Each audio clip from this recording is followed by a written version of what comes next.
So, good evening, students. Coming to the next lecture of chemical equation and reactions. Today, first of all, we will study about what do you mean by exothermic reactions and what do you mean by endothermic reactions. So, we will study these two topics comparatively. Exothermic reactions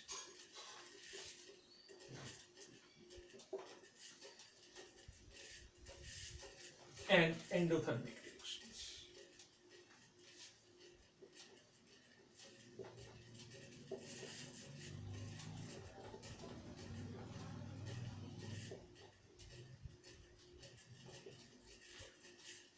Exothermic reactions are those reactions in which heat is released after the reaction is over.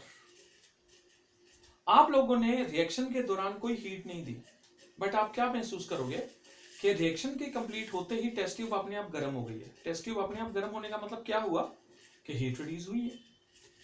इसका मतलब ये हुआ कि कुछ chemical reactions हमारे पास ऐसी हैं जिनमें हीट बाहर निकल रही है। जैसे जैसे रिएक्शन अपनी कंप्लीशन की तरफ बढ़ रही है वैसे वैसे उसमें से हीट बाहर रिलीज हो रही है, और उस हीट रिलीज को अगर देखा नहीं जा सकता तो आप टेस्ट ट्यूब को टच करके महसूस जरूर कर सकते हो कि अगर टेस्ट ट्यूब गर्म हो रही है तो इसका मतलब है कि रिएक्शन के दौरान हीट एनर्जी बाहर निकल रही है। तो exothermic reactions are those reactions in which heat is released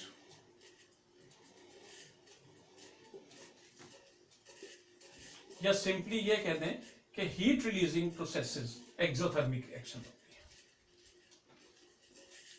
clear? On the other hand, endothermic reactions are those reactions in which heat has to be given from outside source. Energy has to be given from the outside source to carry out the process. मतलब कि आपने दो contents को mix किया test tube के अंदर, but जब तक आप उसको हीट करना शुरू नहीं करोगे तब तक रिएक्शन स्टार्ट नहीं होगी। इसका मतलब अगर रिएक्शन के स्टार्ट होने की शर्त यह है कि हीट दो, तो इसका मतलब है वो एंडोथर्मिक रिएक्शन है। So endothermic reactions are characterised bye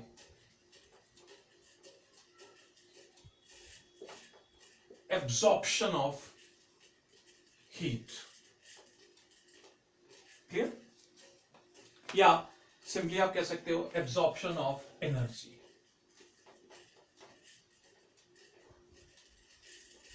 ठीक? अब ये एनर्जी जो आप लोग रिएक्शन को दे रहे हो वो एनर्जी तीन फॉर्म्स में हो सकती है। या तो आप उसको हीट कर रहे हो in the form of heat, या आप उसको इलेक्ट्रोलाइज कर रहे हो, इलेक्ट्रोलिसिस बोलेंगे, इलेक्ट्रिक करंट के थ्रू एनर्जी सप्लाई कर रहे हो, या फिर आप उनको रिएक्शन मिक्सचर को सनलाइट में रख रहे हो, तो सोलर एनर्जी को एब्जॉर्ब करके रिएक्शन प्रोसीड कर रही है। इसका मतलब है रिएक्शन प्रोसीड होने की शर्त यह है कि एनर्जी देनी पड़ेगी, और एनर्जी किस फॉर्म में देनी पड़ेगी, या हीट की फॉर्म में, या इलेक्ट्रिसिटी की फॉर्म में, या सनलाइट की फॉर्म में। इन तीनों तरह की रिएक्शंस के बारे में हम लोग डिटेल में पढ़ेंगे with examples. Clear? On the other hand, heat releasing process की मैंने बात जैसे की है कि these are the reactions which are characterised by the release of heat. Let us suppose आपने दो कंटेंट्स मिक्स किए A प्लस B, एक नया कंटेंट बना C, साथ में हीट एनर्जी रिलीज हो रही है। So in case of exothermic reactions, plus heat is always written on product side. ये आपकी केमिकल रिएक्शन का रिएक्टेंट साइड है। तो रिएक्टेंट्स क्या हो गए? Reactants are those chemical constituents which react together to form new substances, और जो new substance बन रहा है during the process that is called as product। और अगर प्लस हीट प्रोडक्ट साइड पे लिखी जा रही है तो ये क्लियर कट इंडिकेशन है कि रिएक्शन किस प्रकार की है, एक्सोथर्मिक रिएक्शन है। हमारे सिलेबस में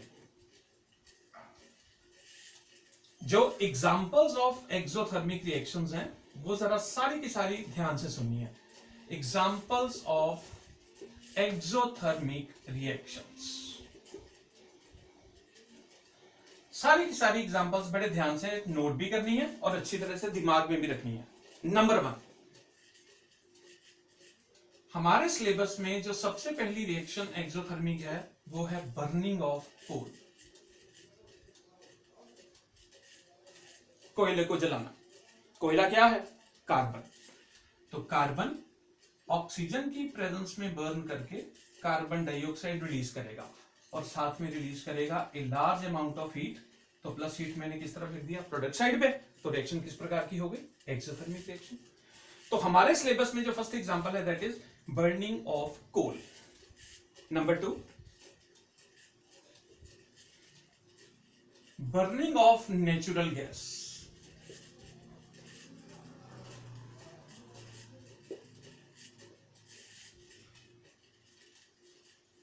क्लियर? इस टॉपिक को मैं इधर कंटिन्यू करने लगा हूं। Natural gas,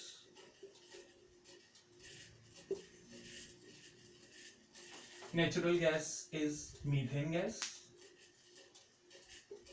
natural gas methane gas है and its chemical formula is CH4। Clear? Burn करने लगे हैं।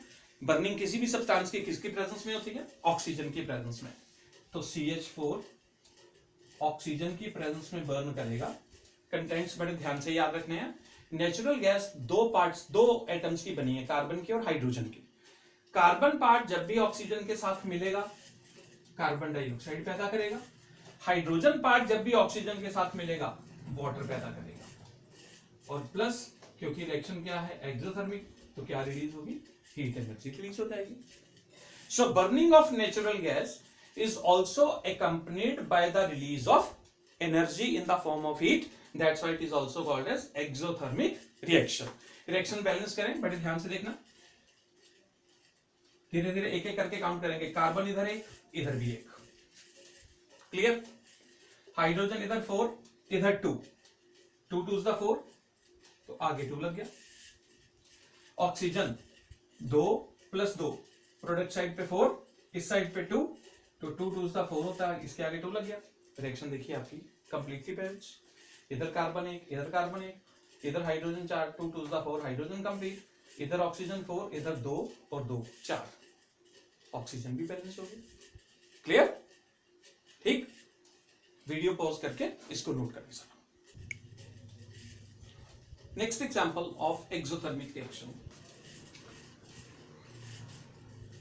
Number 3 is respiration process going on in our body। आपकी NCERT का बहुत important question, why is respiration known as an exothermic reaction। Video pause करके एक बार question note कर लें।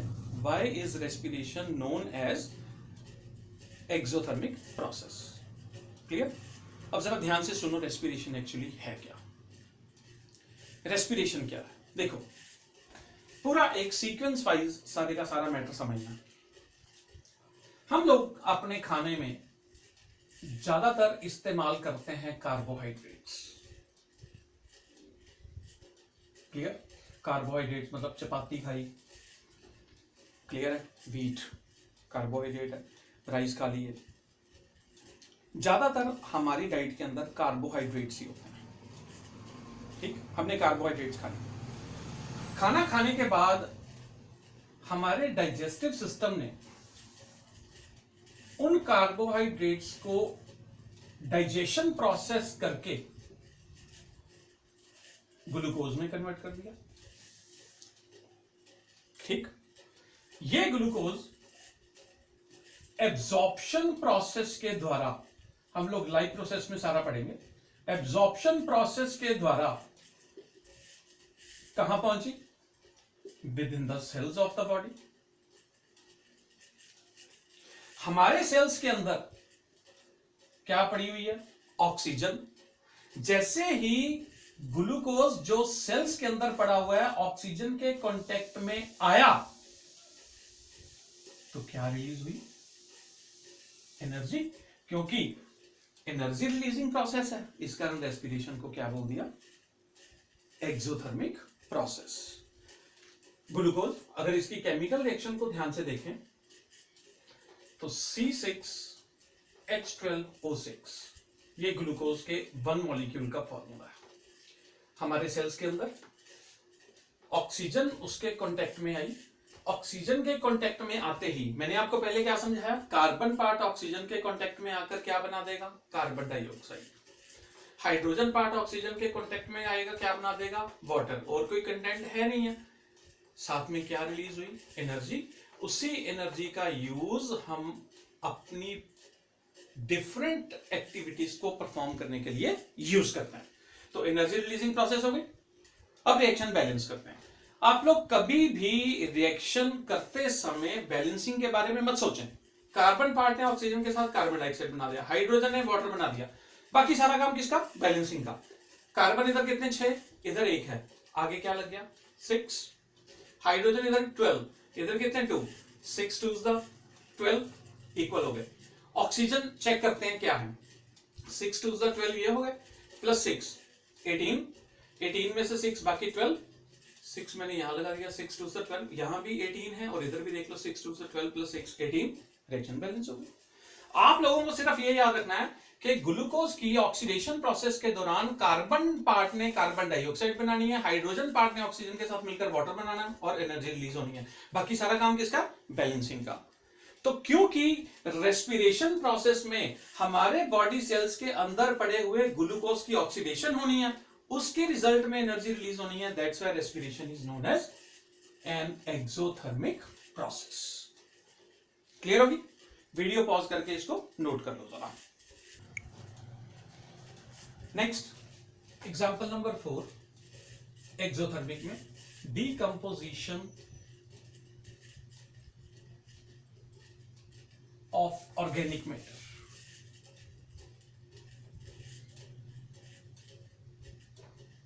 into कंपोस्ट, खाद बना।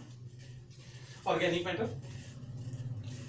जितने भी डेड एंड डिकेइंग प्लांट्स हैं, एनिमल बॉडी है, बाहर दबा दिया, एटमॉस्फेयर के बैक्टीरिया ने डीकंपोजिशन रिएक्शन शुरू की, या सिंपली ये कह दो डीकंपोजिशन बैक्टीरिया ने डीकंपोज करना शुरू कर दिया ऑर्गेनिक मैटर को, और ऑर्गेनिक मैटर के डीकंपोज होते ही क्या बननी शुरू हो गई?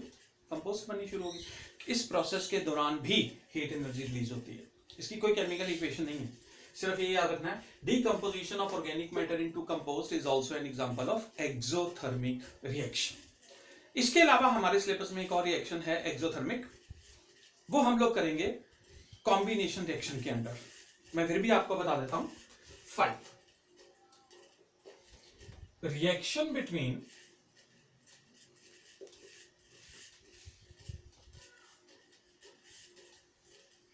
quicklime and water। क्विकलाइम चूना, जो व्हाइट पाउडरी सब्सटेंस आपको मिल जाएगा किराने की शॉप से, चूना, ठीक है। क्विकलाइम, क्विकलाइम का केमिकल फॉर्मूला बेटा होता है कैल्शियम ऑक्साइड, केमिकली इसको केमिकल ऑक्साइड बोलते हैं। तो it is the reaction between calcium oxide and water. Calcium एक मेटल है, तो हमारी नजरों में ये एक प्रकार का हो गया मेटल ऑक्साइड। बात गांठ मार दो अच्छी तरह से कि जब भी मेटल ऑक्साइड वाटर के साथ रिएक्ट करेगी तो अपना हाइड्रोक्साइड बनाएगी, तो कैल्शियम हाइड्रोक्साइड बन जाएगा। साथ में रिलीज होगी हीट, तो हीट रिलीजिंग प्रोसेस के कारण ही हम लोगों ने इसको क्या बोला था? Exothermic reaction. कैल्शियम हाइड्रोक्साइड, या इसका कॉमन नेम है स्लेग्ड लाइम, और केमिकल नेम है इसका calcium hydroxide. Reaction 1 minute balance कर लो। कैल्शियम इधर एक, इधर भी एक, ऑक्सीजन 1 और 1 2, यहां भी 2 हो गई, हाइड्रोजन इधर 2, यहां पर भी 2। Reaction is already balanced. So this is the 5th reaction which is exothermic in nature. Clear होगी बात? ठीक। बाकी मेरा सिर्फ लालच इतना ही है कि अगर आप लोगों को मेरे सारे के सारे लेक्चर्स अच्छी तरह से क्लियर हो रहे हैं और आपको लगता है आपको पूरी सेटिस्फेक्शन मिल रही है, तो सिर्फ लाइक और सब्सक्राइब करो और अपने फ्रेंड्स को भी बताओ कि इस चैनल पर आप लोगों को 10th क्लास बोर्ड एनसीईआरटी के अकॉर्डिंगली पूरे नोट्स मिल जाएंगे। दूसरी बात, पीएसईबी और सीबीएसई का सिलेबस सेम है। अगर आपका कोई फ्रेंड पीएसईबी में भी पढ़ता है तो आप उसको भी कह सकते हो कि ये वाले नोट्स नोट कर लें। ठीक।